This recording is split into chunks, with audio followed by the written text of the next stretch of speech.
दोस्तों नमस्कार, ये है मार्गदर्शन फॉर सिविल सर्विसेज। मैं अनुराग चौधरी। दोस्तों, विश्व के भूगोल से संबंधित महत्वपूर्ण प्रश्नों के अंतर्गत इस वीडियो में प्रस्तुत है महासागरीय धाराएं, लवणता, महासागरीय गर्त और ज्वार भाटा से संबंधित महत्वपूर्ण प्रश्नों का रिवीजन, जो आपके आगामी परीक्षाओं जैसे यूपीपीसीएस प्रारंभिक परीक्षा, आरओ यानी समीक्षाधिकारी, सहायक समीक्षाधिकारी, लोअर पीसीएस व अन्य राज्य लोक सेवा आयोगों जैसे उत्तराखंड, बिहार, राजस्थान और एमपी पीसीएस तथा बैंक, एसएससी और रेलवे द्वारा आयोजित परीक्षाओं के साथ भूगोल विषय से आयोजित की जाने वाली अध्यापक भर्ती परीक्षाओं जैसे TGT, PGT, ELT grade, government inter college प्रवक्ता, गवर्नमेंट डिग्री कॉलेज, उच्चतर शिक्षा असिस्टेंट प्रोफेसर, केंद्रीय विद्यालय संगठन आदि परीक्षाओं के लिए बहुत ही उपयोगी है। तो आइए शुरू करते हैं विश्व के भूगोल के अंतर्गत महासागरीय धाराएं, लवणता, महासागरीय गर्त और ज्वार भाटा से संबंधित महत्वपूर्ण प्रश्नों को। पहला प्रश्न है कि अगुलहास धारा चलती है कहाँ पर? तो ऑप्शन है हिंद महासागर, प्रशांत महासागर, उत्तरी अटलांटिक महासागर या दक्षिणी अटलांटिक महासागर में। सही उत्तर अगुलहास धारा हिंद महासागर में प्रवाहित होने वाली गर्म जलधारा है, याद रखिएगा। ऑप्शन ए आपका सही उत्तर है। अगला प्रश्न है उत्तरी अटलांटिक प्रवाह द्वारा सर्वाधिक लाभान्वित होने वाला देश कौन सा है? ऑप्शन है पोलैंड, पुर्तगाल, नॉर्वे या फिर नाइजीरिया। तो सही उत्तर नॉर्वे, ऑप्शन सी। दोस्तों, उत्तरी अटलांटिक प्रवाह की उत्पत्ति 45 डिग्री उत्तरी अक्षांश और 45 डिग्री पश्चिमी देशांतर के पास होती है। ये गल्फ स्ट्रीम धारा के जल को यूरोप तक पहुंचाती है, जहां उपध्रुवीय क्षेत्र में स्थित नॉर्वे को इससे सर्वाधिक लाभ पहुंचता है। अगला प्रश्न है कौन सी दक्षिण अटलांटिक महासागर की शीतल धारा है? आपको बताना है। ऑप्शन है कनारी, बेंगुला, अगुलहास या ब्राज़ील। तो आप जानते हैं बेंगुला धारा ये दक्षिणी अटलांटिक महासागर की ठंडी जलधारा है और बेंगुला धारा ये दक्षिण अफ्रीका के पश्चिमी तट के सहारे उत्तर दिशा में प्रवाहित होती है। अगला प्रश्न है कौन सी धारा दक्षिण अटलांटिक महासागर में धाराओं के एक पूर्ण वृत्त के निर्माण में योगदान नहीं देती है? बेंगुला, ब्राज़ील, कनारी या पश्चिमी पवन प्रवाह। तो सही उत्तर कनारी धारा। कनारी धारा का संबंध दक्षिण अटलांटिक महासागर की धाराओं के पूर्ण वृत्त से नहीं है। ये उत्तरी अटलांटिक महासागर में प्रवाहित होने वाली ठंडी जलधारा है। अगला प्रश्न है जो महासागरीय धारा शेष तीनों से भिन्न है वो कौन सी है? बेंगुला, ब्राज़ीलियन, दक्षिणी भूमध्य रेखी या पेरुवियन। तो सही उत्तर पेरुवियन धारा अन्य से अलग है। कैसे? तो पेरुवियन धारा को छोड़कर सभी धाराओं का संबंध दक्षिणी अटलांटिक महासागर से है, जो एक वृत्त का निर्माण करती हैं, जबकि पेरुवियन धारा का संबंध दक्षिण पूर्वी प्रशांत महासागर से है और पेरुवियन धारा को हम्बोल्ट धारा भी कहते हैं, याद रखिएगा। अगला है निम्नलिखित में से कौन सी शीत धारा या ठंडी जल धारा है? पेरुवियन या हम्बोल्ट, क्यूरोशियो, गल्फ स्ट्रीम या ब्राज़ील जलधारा। तो सही उत्तर है पेरुवियन या हम्बोल्ट जलधारा ये ठंडी जलधारा है और ये दक्षिण अमेरिका महाद्वीप के पश्चिमी तट के सहारे दक्षिण से उत्तर की ओर प्रवाहित होती है। अगला प्रश्न है निम्न महासागरीय धाराओं में से कौन सी प्रशांत महासागर से संबंधित नहीं है? आपको बताना है। कनारी, क्यूरोशियो, कैलिफोर्निया या हम्बोल्ट। तो सही उत्तर आपका हो जाएगा कनारी धारा प्रशांत महासागर से संबंधित नहीं है। कनारी जो है ये एक ठंडी जलधारा है, याद रखिएगा, यानी शीतल जलधारा है। ये उत्तरी अटलांटिक महासागर में प्रवाहित होती है। अगला प्रश्न पूछा गया है कि कौन सी एक गर्म धारा है? आपको बताना है। फॉकलैंड, ब्राज़ील, लेब्राडोर या कनारी धारा। तो सही उत्तर है ब्राज़ील धारा गर्म जल धारा है, जो अटलांटिक महासागर में ब्राज़ील तट पर प्रवाहित होती है। फॉकलैंड धारा, लेब्राडोर धारा, कनारी धारा ये सभी ठंडी जल धाराएं हैं। अगला प्रश्न है निम्नलिखित में से किस महासागर में महासागरीय धाराओं का दिशा परिवर्तन वर्ष में 2 बार होता है? प्रशांत महासागर, अटलांटिक महासागर, हिंद महासागर या आर्कटिक महासागर। तो सही उत्तर है हिंद महासागर में महासागरीय धाराओं का दिशा परिवर्तन वर्ष में 2 बार होता है। हिंद महासागर की धाराओं पर स्थलमंडल और मानसूनी हवाओं का पर्याप्त प्रभाव होता है। उत्तरी हिंद महासागर में उत्तर पूर्व और दक्षिणी पश्चिमी मानसून हवाओं के कारण धाराओं की दिशा में वर्ष में 2 बार परिवर्तन हो जाया करता है। अगला प्रश्न है गल्फ स्ट्रीम उत्पन्न होती है कैसे? चक्रवात से, तापक्रम से, महासागरीय दबाव से या जल स्तर में विभिन्नता से। तो सही उत्तर है जल स्तर में विभिन्नता से गल्फ स्ट्रीम उत्पन्न होती है। उत्तरी अटलांटिक महासागरों में बहने वाली गल्फ स्ट्रीम धारा की उत्पत्ति जल स्तर में विभिन्नता के कारण होती है। अगला प्रश्न है बाल्टिक सागर के बंदरगाह व्यापार के लिए सर्दियों में भी खुले क्यों रहते हैं? तो सही उत्तर आपका हो जाएगा दोस्तों, आप जान लीजिए कि ये जो बाल्टिक सागर के बंदरगाह हैं ये सर्दियों में इस कारण से खुले रहते हैं क्योंकि उत्तरी अटलांटिक प्रवाह गर्म सागर धारा उस क्षेत्र में बहती है, जिसके कारण वहाँ पर जो है तटों में बर्फ नहीं जमने पाता है। अगला प्रश्न है पश्चिमी यूरोप का तापमान बढ़ाने के लिए कौन सी धारा उत्तरदायी है? आपको बताना है। लेब्राडोर, गल्फ स्ट्रीम, कैनरी धारा या उत्तर विषुवतीय धारा। तो सही उत्तर गल्फ स्ट्रीम धारा जो है पश्चिमी यूरोप का तापमान बढ़ाने के लिए उत्तरदायी है। गल्फ स्ट्रीम धारा पश्चिमी यूरोप का तापमान में वृद्धि का प्रमुख कारक है। अगला प्रश्न है कौन सी उष्ण महासागरीय धारा है? क्यूराइल, कैनरी, लेब्राडोर या गल्फ धारा? तो गल्फ स्ट्रीम धारा आप जान लीजिए बहुत ही महत्वपूर्ण है। गल्फ स्ट्रीम ये गर्म जल धारा है दोस्तों, जबकि क्यूराइल, कैनारी और लेब्राडोर ये ठंडी धाराएं हैं। अगला प्रश्न है वो कौन सी सबसे बड़ी धारा है जिसे उसके काले पानी के कारण काली धारा भी कहा जाता है? तो सही उत्तर काली धारा क्यूरोशियो धारा, ऑप्शन बी आपका सही उत्तर है। क्यूरोशियो धारा को उसके काले पानी के कारण स्थानीय भाषा में काली धारा भी कहा जाता है।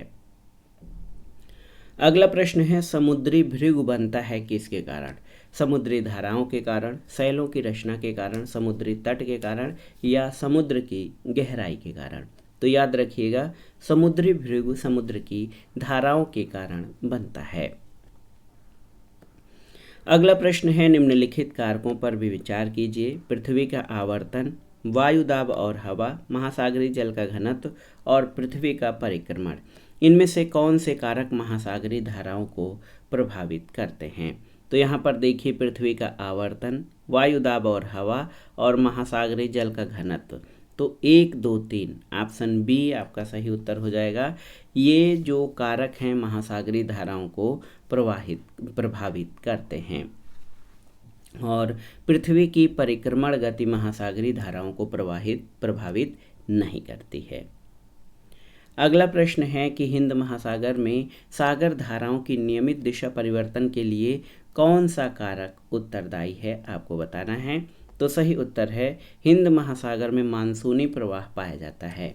हिंद महासागर की धाराओं में प्रशांत और अटलांटिक महासागरीय धाराओं का क्रम कुछ परिवर्तन के साथ पाया जाता है। हिंद महासागर की धाराओं पर स्थलमंडल और मानसूनी हवाओं का पर्याप्त प्रभाव है।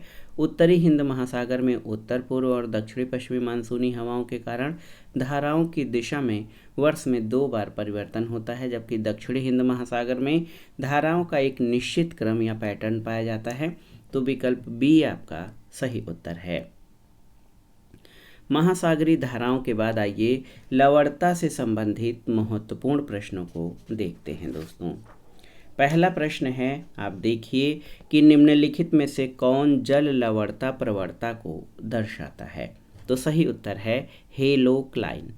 हेलोक्लाइन जो है ये जल की लवण प्रवणता को दर्शाता है। महासागर का वह क्षेत्र जहां गहराई के साथ साथ लवणता में तीव्र वृद्धि या तीव्र गति से बढ़ती हो, हेलोक्लाइन कहलाता है।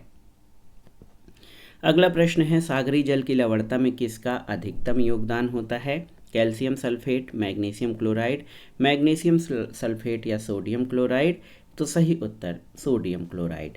आप जान लीजिए कि सागरी जल की लवणता में सोडियम क्लोराइड का अधिकतम योगदान होता है। एक और प्रश्न है कि उच्चतम लवणता कहाँ पाई जाती है, आपको बताना है। तो सही उत्तर आपका क्या हो जाएगा, यहाँ पर आप देखिए कि उच्चतम लवणता जो है तुर्की की वान झील में पाई जाती है। ऑप्शन डी आपका सही उत्तर है। आप देख सकते हैं दोस्तों, तुर्की की वान झील में जो है उच्चतम लवणता पाई जाती है। अगला प्रश्न है, बहुत ही महत्वपूर्ण है कि लवणता की सर्वाधिक मात्रा जिसमें पाई जाती है, प्रशांत महासागर, हिंद महासागर, भूमध्य सागर या मृत सागर। तो सही उत्तर है, आप देखिए, मृत सागर। मृत सागर में 238 प्रति हजार जो है ये लवणता पाई जाती है। एक और महत्वपूर्ण प्रश्न है कि ग्रेट साल्ट लेक कहाँ पर स्थित है। तो आप जान लीजिए ये संयुक्त राज्य अमेरिका के उटाह प्रांत में स्थित है। ऑप्शन बी आपका सही उत्तर है। अगला प्रश्न है, किस क्षेत्र में लवणता अधिक होने की संभावना है? हिंद महासागर, लाल सागर, उत्तरी प्रशांत महासागर या उत्तरी अटलांटिक महासागर में। तो सही उत्तर आपका हो जाएगा लाल सागर में। दोस्तों, सबसे अधिक लवणता लाल सागर में पाई जाती है। अगला प्रश्न है, जब समुद्र से ध्रुव की ओर बढ़ते हैं तो लवणता पर क्या प्रभाव पड़ता है? घटता है, बढ़ता है, पहले घटता है फिर बढ़ता है या इनमें से कोई नहीं? तो सही उत्तर आपका हो जाएगा घटता है। कैसे? जब समुद्र में कर्क और मकर रेखा से ध्रुव की ओर बढ़ते हैं तो समुद्र के पानी की लवणता घटती जाती है। अगला प्रश्न है, अरब सागर के पानी का औसतन खारापन कितना है? आपको बताना है। 25 पीपीटी, 35 पीपीटी, 45 पीपीटी या 55 पीपीटी। तो सही उत्तर आपका हो जाएगा 35 पीपीटी। तो याद रखिएगा कि हिंद महासागर में 0 से 10% अक्षांश के बीच 35.14 जो है प्रति हजार लवणता पाई जाती है, परंतु बंगाल की खाड़ी में ये घटकर 30 प्रति हजार हो जाती है। यहीं अरब सागर में 36 प्रति हजार लवणता पाई जाती है। विकल्प में 35 पीपीटी दिया है, इसलिए जो निकटतम उत्तर है ऑप्शन बी हो जाएगा। अगला प्रश्न है, समुद्र का जल वर्षा के जल से अधिक नमकीन होता है, इसका कारण क्या है? तो सही उत्तर है, प्रारंभ में जब पृथ्वी की उत्पत्ति हुई तथा प्रथम ठोस परपट्टी का निर्माण हुआ, उस समय पपड़ी के विघटन और वियोजन के कारण अपर्दन के कारकों द्वारा लवण सागर में पहुंचने लगे, जिस कारण सागर की लवणता में वृद्धि होने लगी। नदियां सागर तक लवण पहुंचाने वाले कारकों में सर्वप्रमुख हैं, इसलिए समुद्र का जल वर्षा जल के से अधिक नमकीन होता है। सही उत्तर ऑप्शन सी हो जाएगा। नदियां मिट्टी से नमक ढोकर उन्हें समुद्र में डाल देती हैं। अगला प्रश्न है, समुद्र में घनत्व बढ़ता है तो ऐसे में क्या होता है? सही उत्तर है, लवणता बढ़ती है किंतु गहराई कम होती है। आप देख सकते हैं कि यदि समुद्र में जल का घनत्व बढ़ता है तो ये लवणता में वृद्धि का सूचक होता है, यानी महासागरीय लवणता में वृद्धि के कारण जल का घनत्व भी बढ़ता है। लवणता का वितरण क्षैतिज और लंबवत 2 भागों में विभाजित किया जाता है। महासागरों में लंबवत लवणता के विषय में किसी निश्चित नियम का प्रतिपादन अभी तक नहीं किया जा सका है। कहीं पर लवणता गहराई के साथ घटती है तो कहीं पर बढ़ती है। लवणता के बाद आइए देखते हैं ज्वार भाटा से संबंधित महत्वपूर्ण प्रश्नों को। ये प्रश्न भी बहुत ही महत्वपूर्ण हैं। देखिए, पहला प्रश्न है दोस्तों, महासागर में ज्वार भाटा की उत्पत्ति के क्या कारण हैं? तो सही उत्तर है गुरुत्वाकर्षण, अभिकेंद्री बल और अपकेंद्रीय बल।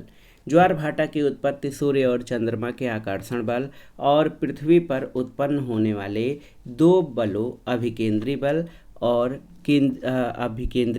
केंद्रमुखी बल तथा केंद्र प्रसारित बल के परिणामी बल के फलस्वरूप होती है। अगला प्रश्न है, बृहद ज्वार आता है कब? तो जब सूर्य, पृथ्वी और चंद्रमा एक सीधी रेखा में होते हैं तो बृहद ज्वार की उत्पत्ति होती है। और याद रखिएगा, इन तीनों के संयुक्त आकर्षण बल के प्रभाव से बृहद ज्वार आता है।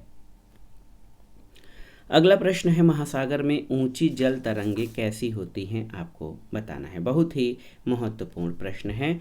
महासागर में ऊंची जल तरंगे कैसे होती हैं? भूकंप से, सूर्य से, तारों से या चंद्रमा से?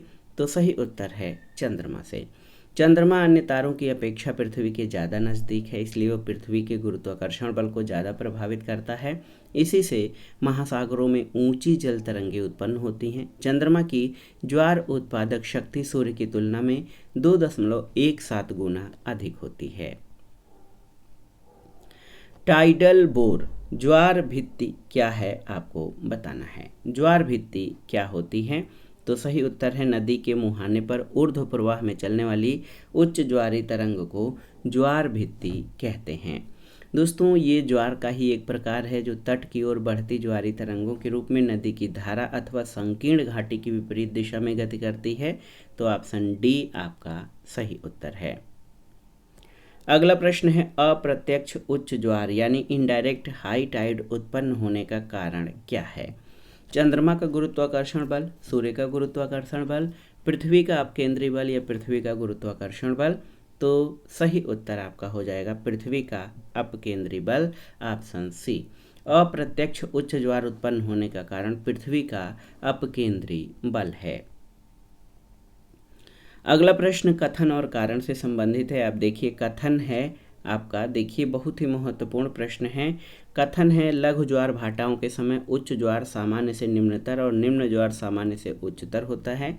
बिल्कुल सही है। कारण है लघु ज्वार भाटा बृहद ज्वार भाटा के विपरीत पूर्ण चंद्र के स्थान पर नौ चंद्र के स्थान पर होता है। तो ये सही नहीं है। तो ए सही परंतु आर गलत है। दोस्तों याद रखिएगा, लघु ज्वार भाटाओं के समय उच्च ज्वार सामान्य से 20% निम्नतर और निम्न ज्वार सामान्य से उच्चतर होता है। लघु ज्वार भाटा बृहद ज्वार भाटा के विपरीत पूर्ण चंद्र या नवचंद्र को नहीं बल्कि शुक्ल पक्ष और कृष्ण पक्ष की सप्तमी और अष्टमी तिथि को आता है। तो ए सही परंतु आर गलत है। चलिए अब आइए महासागरी गर्त से संबंधित महत्वपूर्ण प्रश्नों को देख लेते हैं। पहला प्रश्न है हिंद महासागर की सबसे गहरी खाई कौन सी है? जावा खाई, एल्टेनियन खाई, आटाकामा खाई या तिजाड खाई? तो सही उत्तर जावा ट्रेंच। दोस्तों हिंद महासागर की सबसे गहरी खाई जावा खाई या सुंडा गर्त है। अगला प्रश्न है विश्व का सबसे गहरा समुद्री गर्त कौन सा है? नार्टहन, चैलेंजर, मैनहट्टन या रिचार्ड्स? तो यहाँ पर आप देख सकते हैं चैलेंजर गर्त यहाँ पर सबसे गहरा है। मैरियाना खाई में चैलेंजर गर्त प्रशांत महासागर में मैरियाना द्वीप के पूर्वी भाग पर चाप आकार में फैला है। इसकी अनुमानित गहराई 11,033 मीटर है। ये विश्व का सर्वाधिक गहरा गर्त है। अगला प्रश्न है निम्नलिखित महासागरों में से किस एक में डायामेंटिना या परिखा स्थित है? आपको बताना है। बहुत ही महत्वपूर्ण प्रश्न है ये आप सभी के लिए कि किस महासागर में डायामेंटिना या परिखा स्थित है? तो सही उत्तर हिंद महासागर में। डायामेंटिना खाई हिंद महासागर में स्थित सबसे गहरा गर्त है। ये हिंद महासागर के दक्षिण पूर्व बेसिन में पर्थ यानी ऑस्ट्रेलिया से लगभग 1125 किलोमीटर दक्षिण पश्चिम में स्थित है। अगला प्रश्न है मेरियाना ट्रेंच या मेरियाना खाई क्या है? तो सही उत्तर है मेरियाना ट्रेंच महासागर का सबसे गहरा भाग है। मेरियाना ट्रेंच ये महासागर का सबसे गहरा भाग है। ये उत्तरी प्रशांत महासागर में बोनिन द्वीप समूह के पास है। इसकी गहराई 11,033 मीटर है। अगला प्रश्न है सुंडा गर्त कहाँ पर स्थित है? तो ये सुंडा गर्त हिंद महासागर में स्थित सबसे गहरा गर्त है। अगला प्रश्न और आज के वीडियो का आखिरी प्रश्न है कि सूची 1 का सूची 2 से सुमेलन करिए और दिए गए कोड से सही उत्तर का चयन करिए। यहाँ पर देखिए महासागर और गहरे स्थानों का मिलान करना है। उत्तर प्रशांत महासागर में जो है उत्तर प्रशांत महासागर में मेरियाना ट्रेंच है प्रशांत महासागर में। इसके अलावा अटलांटिक महासागर में प्योर्टो रिको गर्त है। हिंद महासागर में हिंद महासागर में जावा ट्रेंच स्थित है और आर्कटिक महासागर में आपका ये यूरेशियन बेसिन स्थित है। 3, 4, 1, 2 ऑप्शन बी आपका सही उत्तर हो जाएगा। तो दोस्तों ये था आज का वीडियो। इसमें आपने महासागरीय धाराएं, लवणता, महासागरीय गर्त से संबंधित महत्वपूर्ण प्रश्नों को कवर किया। ये प्रश्न आपके आगामी परीक्षाओं की तैयारी और रिवीजन के दृष्टिकोण से बहुत ही उपयोगी हैं। आप इन प्रश्नों को अच्छे से तैयार कर लीजिए। वीडियो आपको कैसा लगा हमें कमेंट बॉक्स में ज़रूर बताइएगा। वीडियो को लाइक करें, शेयर करें और इस चैनल मार्गदर्शन फॉर सिविल सर्विसेज को सब्सक्राइब करें। वीडियो देखने के लिए धन्यवाद दोस्तों। नमस्कार।